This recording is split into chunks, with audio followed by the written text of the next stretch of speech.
حضرت غوث اعظم رحمۃ اللہ علیہ کے عرس کی مناسبت سے پیر عبدالقادر جیلانی کانفرنس کا انعقاد کیا گیا۔ دربار عالیہ بلاوڑہ شریف پاکستان کے سجادہ نشین صاحبزادہ پیر حق خطیب حسین علی بادشاہ سرکار نے حضرت غوث اعظم دستگیر کے حالات زندگی پر روشنی ڈالی اور اولیاء کرام کے فیوز برکات کو بیان کیا۔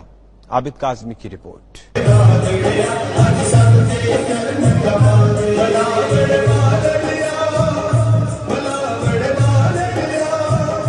برمنگھم کے مقامی ہال میں حضرت غوث اعظم رحمۃ اللہ علیہ کے عرس کی مناسبت سے خادمین بلاوڑہ شریف کے زیر اہتمام پیر عبدالقادر جیلانی کانفرنس کا انعقاد کیا گیا۔ کانفرنس میں مختلف جید علماء کرام اور مشائخ عظام نے خطاب کرتے ہوئے نوجوان قائد تحریک تحفظ ناموس رسالت اور روحانی پیشوا صاحبزادہ پیر حق خطیب حسین علی سرکار کی کاوشوں کو سراہا۔ اس موقع پر علماء کرام کا کہنا تھا کہ بلاوڑہ شریف کا عظیم آستانہ جہاں فیضان و کرامت سے دکھی انسانیت کو فکری تسکین اور سکون تقسیم ہو رہا ہے، وہیں بلا تفریق و رنگ و نسل بے شمار بیماریوں اور روحانی مریضوں کو صحت یاب بھی کیا جا رہا ہے۔ صاحبزادہ پیر حق خطیب حسین علی سرکار بادشاہ کے پرچم تلے پاکستان اور برطانیہ میں لاکھوں نوجوان اپنی زندگیاں بدل رہے ہیں۔ کانفرنس سے خطاب اور میڈیا سے گفتگو میں صاحبزادہ پیر حق خطیب حسین علی بادشاہ سرکار کا کہنا تھا، نبی کریم صلی اللہ علیہ وآلہ وسلم کی تعلیمات اور زندگی امت مسلمہ کے ہر فرد کے لیے مشعل راہ ہے۔ انہوں نے کہا کہ حضور غوث اعظم پیر عبدالقادر جیلانی رحمۃ اللہ علیہ نے انسانیت کے دکھ درد بانٹ کر انہیں صحیح معنوں میں انسانیت کی لڑی میں پرو دیا ہے۔ اللہ فرماتا ہے کہ اے بندے میں تجھے ایک مہربان ماں سے 70 گنا زیادہ